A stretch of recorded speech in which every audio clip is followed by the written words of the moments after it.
a descent into true terror horror movies based on real events. There's a certain kind of chill that runs down your spine when you watch a horror movie based on a true story. The knowledge that the events on screen, however exaggerated for the big screen, have roots in reality, makes the experience all the more terrifying. It's a reminder that the line between our world and the world of the unknown can be thin indeed. Tonight we're going to delve into that unsettling space where fact blurs with fiction. We'll be exploring the stories behind 5 of the scariest horror movies ever made. Films that drew inspiration from real-life events and continue to haunt our nightmares to this day. Get ready to confront your deepest fears as we uncover the chilling truths behind these cinematic nightmares. Because sometimes the scariest monsters are the ones that exist just beyond the veil of our everyday reality. The Exorcist, The Devil Made Me Do It. Our journey begins in 1949 in a quiet Maryland suburb where a 14-year-old boy named Roland Doe became the unwilling participant in a terrifying ordeal. The boy, whose true identity remains concealed, began to exhibit strange and disturbing behavior. Furniture moved inexplicably, objects flew across the room, and guttural, inhuman sounds emanated from the young boy's throat. Frightened and desperate, his family sought help from the Catholic Church, believing him to be possessed by a demonic force. What followed was a harrowing series of exorcism rites, documented in detail by the priests involved. The boy's contortions, his violent outbursts, and the chilling accounts of his voice transforming into something otherworldly sent shockwaves through the community. These events, documented in a diary by Father Raymond Bishop, one of the priests who attended to the boy, became the inspiration for William Peter Blatty's terrifying novel, The Exorcist, in 1971. 2 years later, the novel was adapted into a film that would redefine horror cinema forever. The Exorcist, with its graphic depictions of demonic possession, pushed the boundaries of what audiences could handle. The film's impact was undeniable, sparking widespread panic and reigniting public fascination with the demonic. To this day, The Exorcist remains a benchmark in horror, a chilling reminder that some stories are best left undisturbed. The Conjuring, the case files of Ed and Lorraine Warren. Ed and Lorraine Warren dedicated their lives to confronting the darkness. As paranormal investigators, they delved into the unknown, seeking answers to the unexplainable. Their case files, filled with chilling accounts of hauntings, possessions, and malevolent entities, read like something out of our worst nightmares. Among their most compelling cases was the story of the Perron family, who in 1971 moved into a secluded farmhouse in Harrisville, Rhode Island. Little did they know, their dream home was a portal to a terrifying realm. The Perrons reported a series of increasingly disturbing events.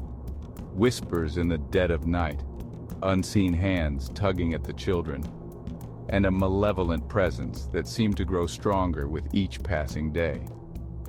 Driven to desperation, the family contacted Ed and Lorraine Warren, hoping the renowned paranormal investigators could shed light on the darkness that had invaded their home. The Warrens, sensing a powerful evil at play, agreed to help.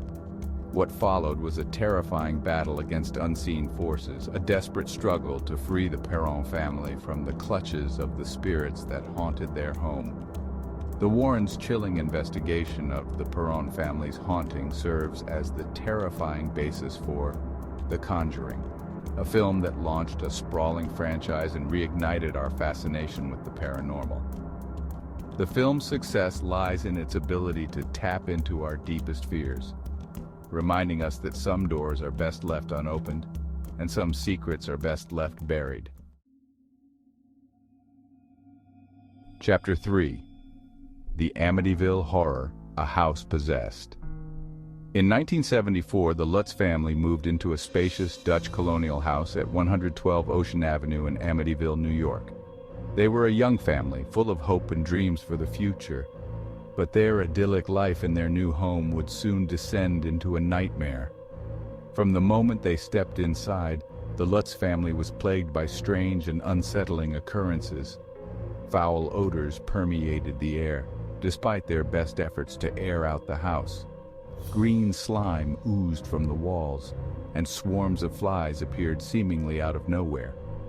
The children claimed to see shadowy figures lurking in the corners of their rooms, and George Lutz, the father, began to experience vivid nightmares, waking in a cold sweat with the unshakable feeling that something evil was watching him.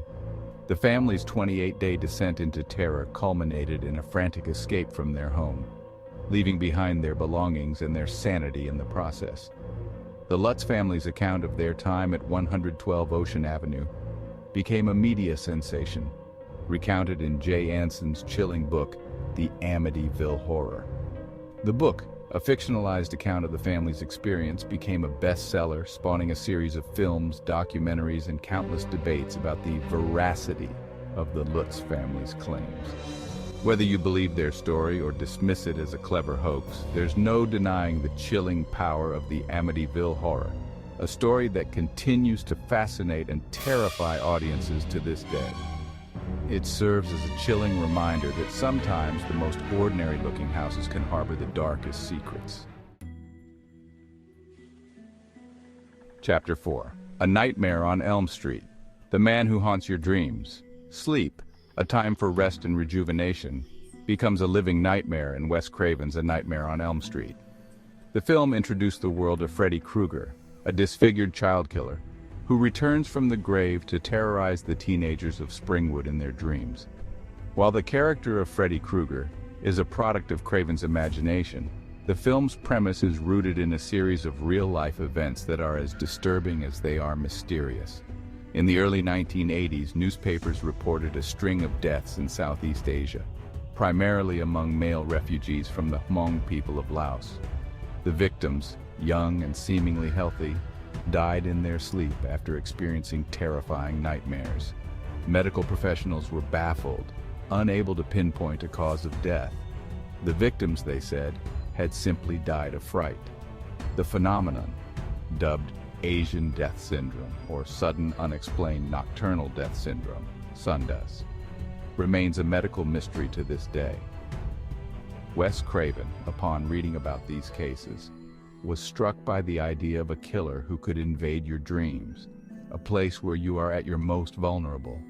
And so, the seed for A Nightmare on Elm Street was planted. While the film takes creative liberties with the concept of SUNDES, the underlying fear that our dreams could become a source of terror resonates deeply with audiences. Freddy Krueger, with his burned face, razor-sharp claws, and chilling laugh, became a pop culture icon, a symbol of our deepest fears made manifest. Chapter 5. The Texas Chainsaw Massacre, The Shadow of Ed Gein. The desolate backroads of Texas become a hunting ground in Tobe Hooper's The Texas Chainsaw Massacre, a film that shocked audiences with its gritty realism and unflinching violence. The film, loosely based on the crimes of real-life serial killer Ed Gein, introduced the world to Leatherface, a hulking figure wearing a mask of human skin. Ed Gein, a recluse living in rural Wisconsin, was arrested in 1957 after authorities discovered a gruesome scene at his farmhouse. The bodies of exhumed corpses, fashioned into furniture and clothing, revealed a mind consumed by darkness. Gein's crimes, fueled by an unhealthy obsession with his deceased mother, shocked the nation.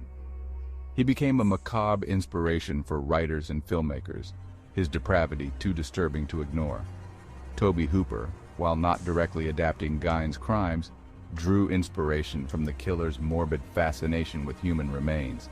Leatherface, with his grotesque mask and chainsaw, became a symbol of rural horror, a reminder that evil can lurk in the most unexpected places. The Texas Chainsaw Massacre, with its documentary-style camera work and relentless tension, redefined the slasher genre. It's a film that gets under your skin, staying with you long after the credits roll, a testament to the power of true crime to inspire our darkest nightmares. The end, or is it? We've journeyed through the shadows of cinematic history, exploring the real-life inspirations behind 5 of the scariest horror movies ever made. From demonic possession to paranormal investigations, from haunted houses to dream stalkers and the chilling crimes of real-life monsters, we've confronted the darkness that lurks beneath the surface of our reality. What did you think of our list? Did we miss any of your favorite horror movies based on true stories? Let us know in the comments below. And don't forget to like, share, and subscribe for more spine-chilling content. Until next time, sleep tight, and remember, sometimes the scariest stories are the ones that are rooted in truth.